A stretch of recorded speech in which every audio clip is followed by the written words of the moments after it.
baka yun lang ang, syempre, yun ang isipin mo, na, okay, sa kaso na to, ito yung sinabi, so ito yung way of understanding that.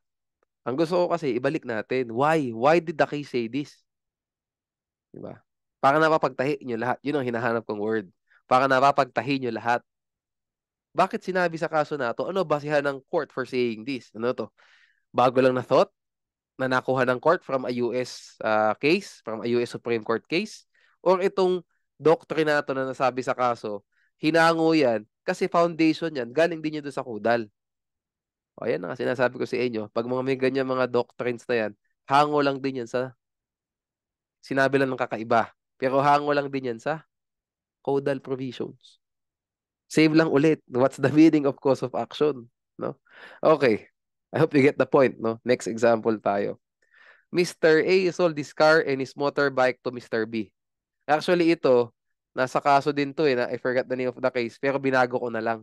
Sa kaso na yun, mga cylinder yung binibenta. No? Pero dito, pinalitan ko na lang. Ginawa kong mas simple. Mas digestible para sa ating lahat. Car at saka motorbike. No? Mr. A sold his car and his motorbike to Mr. B. Mr. A was not able to deliver his car and his motorbike to Mr. B. How many causes of action are there? May dalawang kailangan i-deliver, hindi na i-deliver pareho. How many causes of action are there? Only one. There is one cause of action even though Mr. A was obliged to deliver two things. Why? Again, ulit na naman because there's only one right violated. Isa lang yung violate na right eh. Ano yung right na yun, di ba? Right of the buyer to receive. Di ba? The thing sold. Isa lang. Further, no? Even though Mr. A was required to perform several acts, nothing was alleged that he had to perform these acts at several times or at several dates. Thus, he was only obliged to perform several acts at one time. Bakit ko po sinabi to? Because this leads us to the next point. No? Gusto ko duktong-duktong din yung mga general rule exception natin. No? So, ang general rule po ulit is a contract embraces only one cause of action because it can only be violated once despite having several stipulations. Ano po exception dyan? A contract to do or to perform several acts at several times is divisible in nature.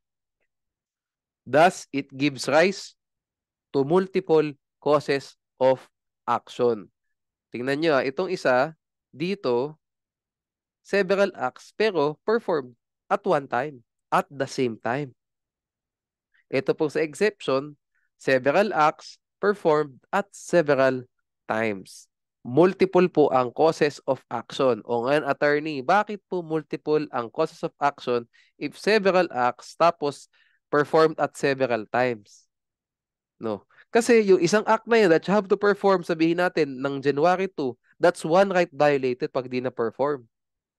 Oh, okay, 'di ba? Tong portion na to, yung one act na to to be performed at January 2, hindi nagawa. One act 'yun. One right violated. Hmm. January 3 may another act ulit to be performed at January 3. Hindi ulit nagawa. That's another right violated. Umikot na naman tayo doon sa one right violated. 'Di ba? O di January 4 kung meron ulit, one right violated ulit kung di nagawa. That's the difference. Ulitin ko itong sa car and motorbike na to, di-deliver at the same time eh. No? O di na i-deliver yung dalawa, o di na i-deliver isa, one cause of action lang. Doesn't matter kung ilan yung kailangang i-deliver. Okay? Examples tayo. No? Wait, ito muna. No? In the case of asset pool versus spouses Berries 2021. No? By the way, this a Justice Hernando case. No? So, baka naging useful to nung 2023 bar. No? Anyway,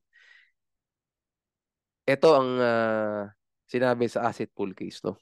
In other words, when money is payable by installments, a distinct cause of action assails or arises upon the following due by each installment and they may be recovered in successive actions. Dapat may esto. On the other hand, where several claims payable at different times arise out of the same transactions, separate actions may be brought as each liability account. So medyo mahirap i-digest yung sinabi, no? Kasi medyo malalim yung mga ginagamit na words, no? In short po, if money is payable by installments, one installment that was unpaid, that's one cause of action. So that's one action na pwedeng i-file. O pag another installment was not paid, another cause of action. Pwede mag-file ulit ng kaso doon, and so on. Okay, examples tayo ngayon. In a contract of loan with real estate mortgage, Mr. A failed to pay to Mr. B the installment due for the second month of the contract despite demand. How many causes of action are there? There is only one cause of action because Mr. A only failed to pay one installment. Di ba? Upon demand. Di one lang ang cause of action. Okay? After the filing of the action by Mr. B, Mr. A, again, no, failed to pay the third monthly installment due. So, ibig sabihin, nag-file na po ng kaso si Mr. B doon sa second monthly installment. File na siya ng kaso. After niya mag-file ng kaso, nag-fail ulit mag-pay si Mr. A doon sa third monthly installment due. Is there another cause of action? Yes, there's another cause of action. Because Mr. B has now failed to pay two installments despite demand. O, di ba? So, ibig sabihin, two rights were violated. Di ba? Several acts to be performed at several times. Thus, Mr. B can file another action against Mr. A.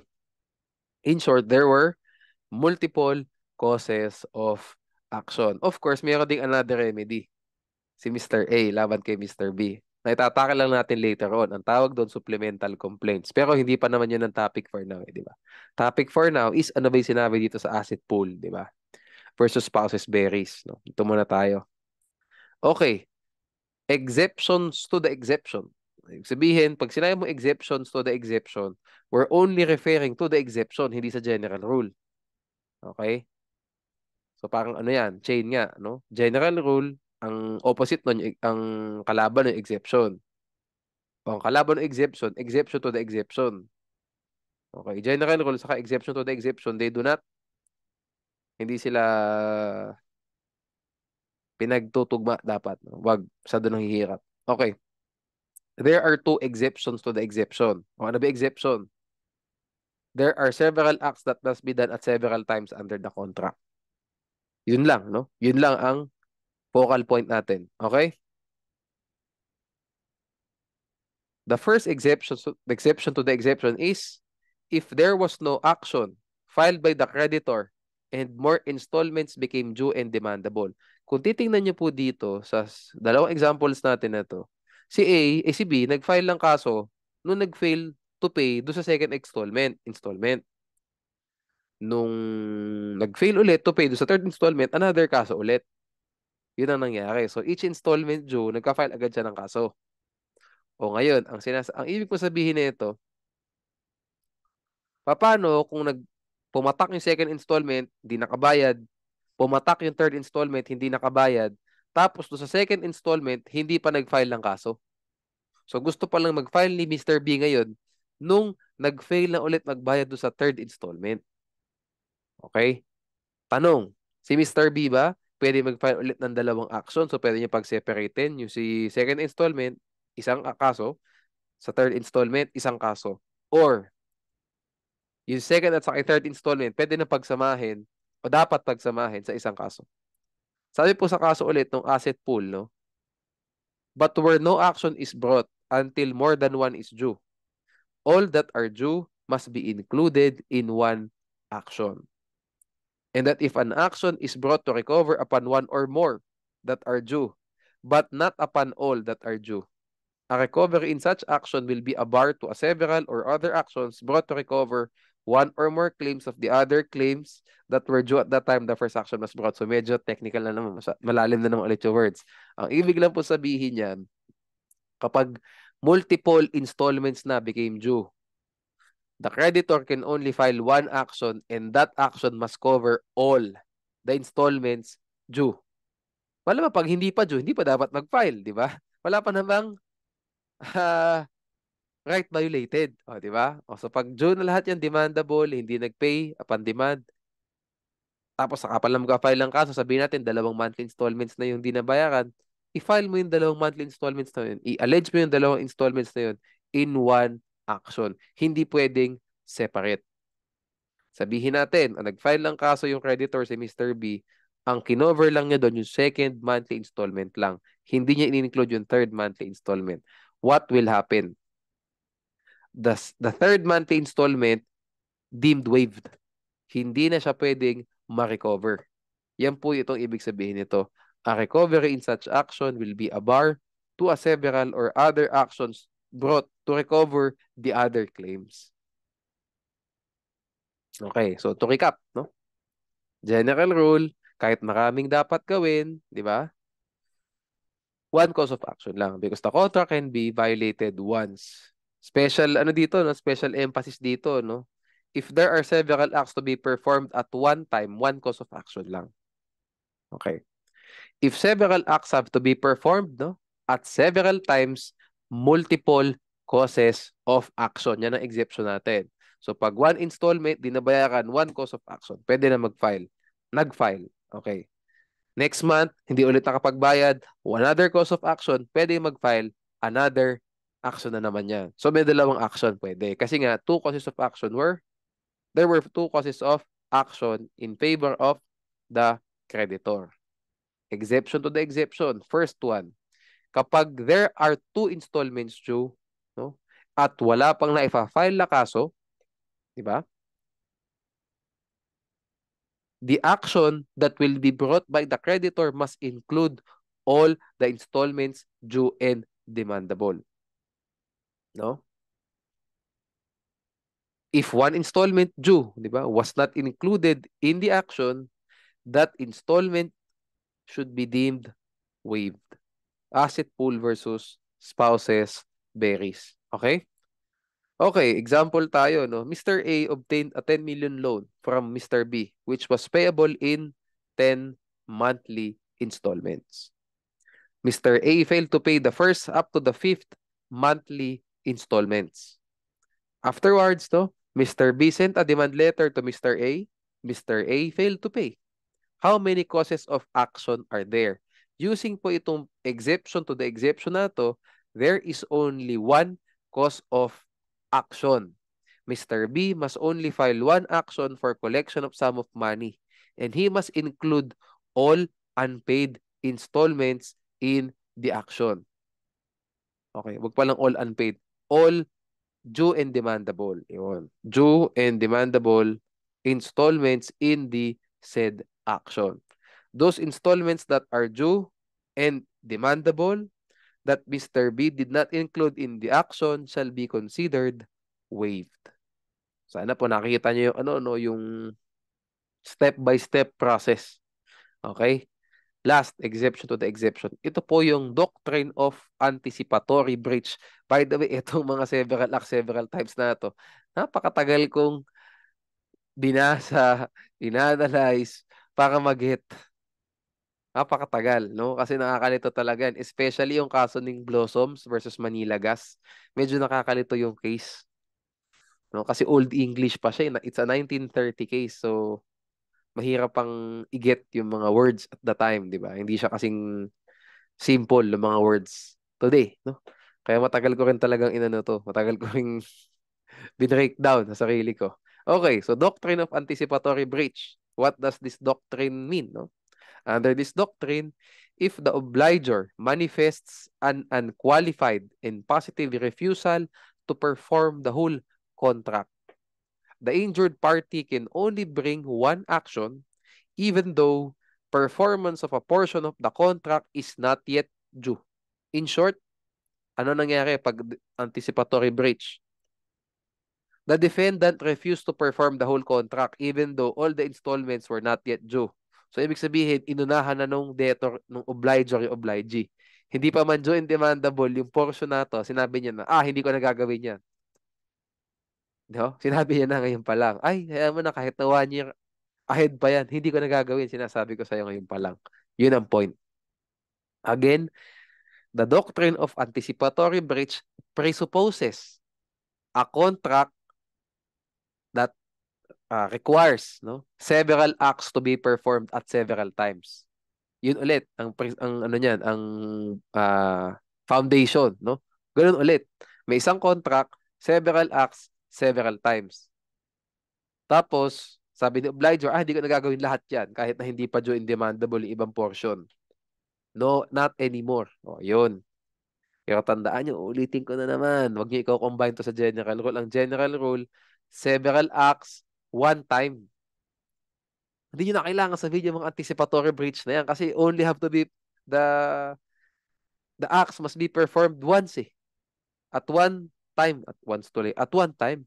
Pag di mo nagawa yun, tapos na one cause of action lang. Walang portion-portion. So, dapat di masyadong pinapakomplicate. Okay. So, balik tayo sa anticipatory breach. In short, the defendant refused to perform the whole contract even, no? Even though all the installments not yet due. Okay. In such case, all the installments, whether due or not due, must be included in the suit. Failure to include any installment bars its collection. Example, wag na natin gamitin yun sa Manila gas case, Blossoms case kasi masyadong complicated yung facts dyan. No? Maraming taon ang nakalipas maraming taon no? Yung kinover ng facts. No? Okay, example natin, dalawa. No? Mr. A entered into a 10-year lease with Mr. B. Mr. A failed to pay the rental due for the first year of the contract. Sabihin natin, yearly ang bayad ng lease. O, hindi niya nabayaran yung rental due for the first year of the contract. He also texted Mr. B, no, that he will not pay the remaining 9 years of the contract because he changed his mind. Sabihin natin, ayaw niya na palang rentahan yun. No? Sa iba na lang siya renta.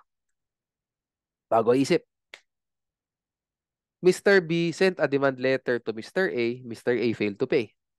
How many actions should Mr. B file? Only one action. Because Mr. A already manifested that he will not perform the whole contract.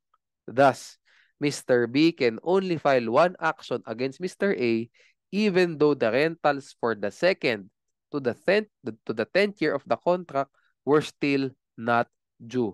Ano ulit? Ang dahilan kung bakit there is a positive refusal, unqualified refusal to perform the whole contract. O ngayon, next question. In the action, should Mr. B should Mr. B seek the recovery of all the rentals, whether due or undue, or should the action or should Mr. B, no? Should Mr. B be limited to the recovery of the rental due for the first year of the contract? No? So, doon ba sa kaso na to, kailangan ilagay na ba nila lahat ni Mr. B yung lahat ng installments, due man or undue, or dapat yung kaso limited lang dun sa first year of the contract? Saan tayo? Mr. B should seek the recovery of all the rentals, whether due or undue. Under the doctrine of anticipatory breach, all the installments, whether due or undue, must be included in the suit. Okay? Failure to include any installment bars its collection. Yan po ang context niyan. Pag nagkaroon ng unqualified refusal at yung isang taon lang yung isinali mo, hindi mo sinali yung lahat ng mga hindi pa due, di ba? Madadali yung creditor. Maiisahan siya nung debtor. Maiisahan ni obligor si obligee. Kasi absuelto siya dun sa remaining years. Diba? Dapat, pwede rin sa kanya singilin eh. Okay, tandaan nyo, ang qualification nitong anticipatory breach is there must be an unqualified positive refusal. Kung walang ganyan sa facts, huwag nyong sasabihin yan. You stick to what? The exception. Bakit ka? Several acts, several times. Okay? So, one installment lang yung due na hindi nabayaran. Di one cause of action lang yun. Yun lang ang pwede mong i-file. Yung dun sa installments na not yet due pa, wag kang magpa-file ng kaso dun. Kasi lack of cause of action yan. Di ba? Wala pa namang right violated eh. Okay. Speaking of lack of cause of action, banggit ko na rin, no? Ito yung next natin na topic. Ay, ba't naging ganito? Ay, taas natin.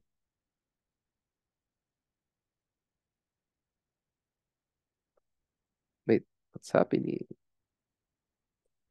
Paano ba maayos to, friends?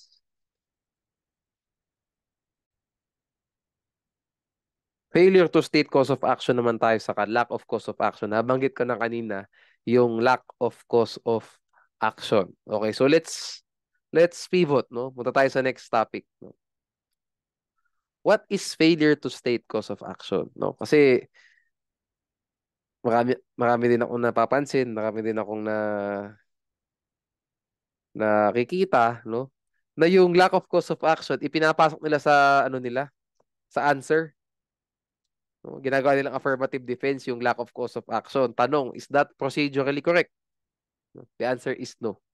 Why? Tingnan natin. Failure to state cause of action, in failure to state cause of action, no, there is insufficiency of the allegations in the pleading.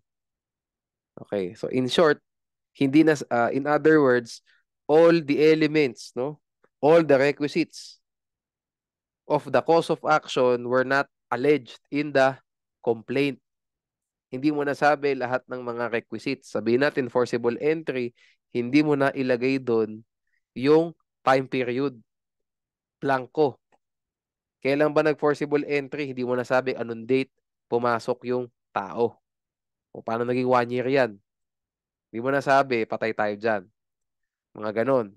Okay, failure to state cause of action. What about lack of cause of action? When is there lack of cause of action? There is lack of cause of action when there is insufficiency of the factual basis of the action.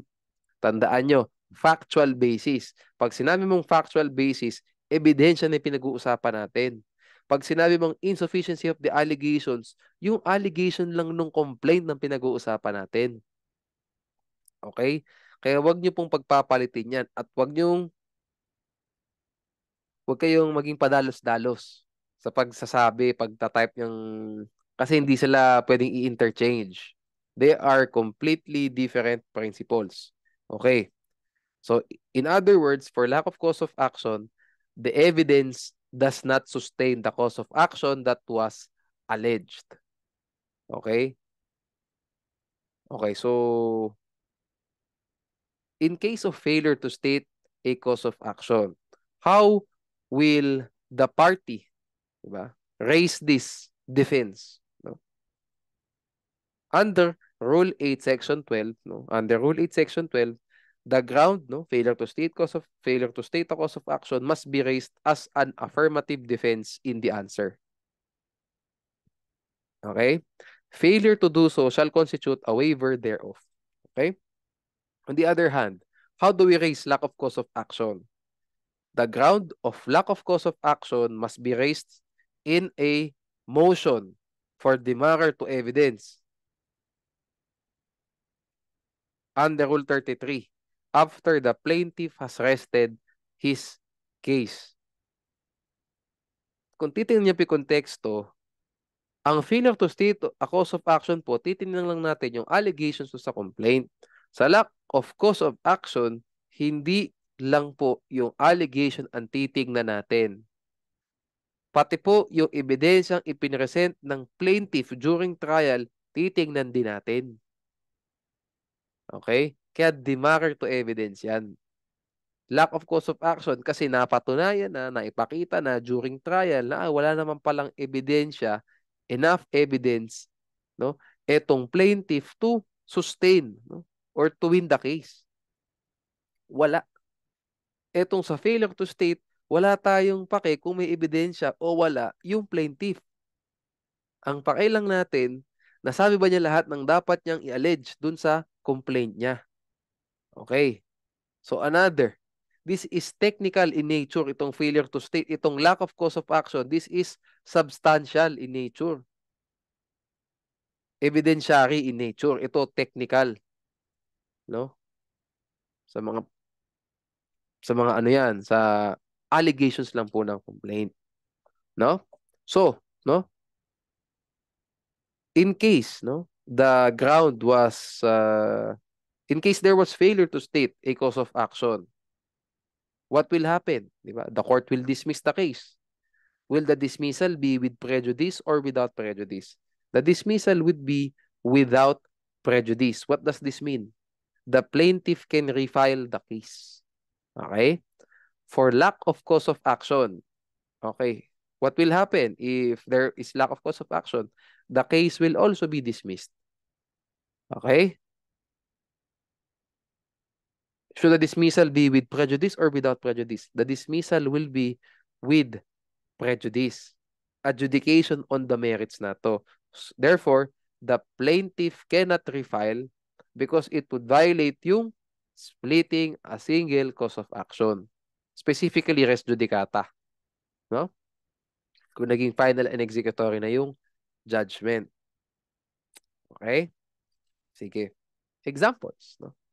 Mr. A, tingnan nyo to, dalawa to. No?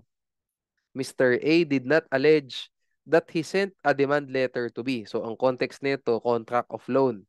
Hindi nabayaran ni B upon demand. No? So, Mr. A did not allege that he sent a demand letter to Mr. B. However, Mr. A actually sent a demand letter to Mr. B.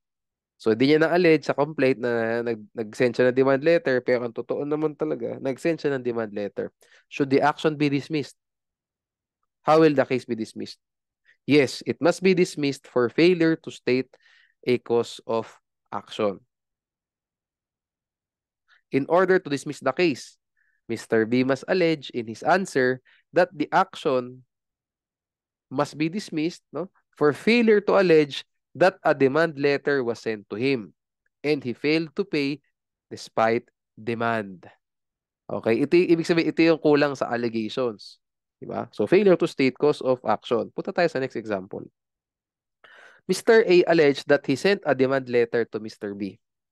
Sinabi niya na, i-allege siya doon sa complaint. However, Mr. A never sent any demand letter to Mr. B. Should the case be dismissed? How will the case be dismissed? Yes, it must be dismissed for lack of cause of action. In order to dismiss the case, Mr. B must file a motion for demurrer to evidence, no? After the plaintiff, after Mr. A, no, has rested his case, no, and prove that Mr. A had no cause of action, no, because